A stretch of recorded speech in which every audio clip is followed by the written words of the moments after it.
தெய்வத்துக்கே மாறு வேஷமா? பாட்டி பேர் என்ன? சின்ன பொண்ணு. சின்ன பொண்ணா?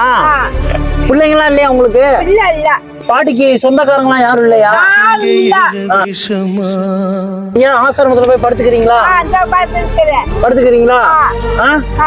இப்ப ரோட்ல எவ்வளவு கஷ்டம். இந்த பாருங்க ஈயெல்லாம் முக்கியது. இந்த பாருங்க முள்ளு. சாப்பாடு பிரியாணி இல்லதான் முட்டை எல்லாம் இருக்கு. தெய்வத்துக்கே மாறு வேஷமா?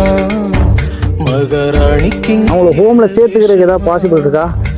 சுமந்த புள்ள 10 மாசம்தான். சரி ரைட், நான் பாத்துக்கிறேன். நான் பேசிட்டேன். பின்னும் அவங்க என்ன சொல்றாங்க, பாட்டி வந்து அங்க வந்து அவங்க பாட்டிக்கு இருந்தாங்கன்னா இருக்கட்டும், நாங்களே சாப்பாடு கொடுத்து பாத்துக்கிறோங்கிறாங்க. உங்களுக்கு சம்மதமா? அங்கே இருந்துக்குவீங்களா? ஆமா. அப்ப எல்லாம் ஏற்பாடு பண்றேன், நீங்க சாப்பிடுங்க.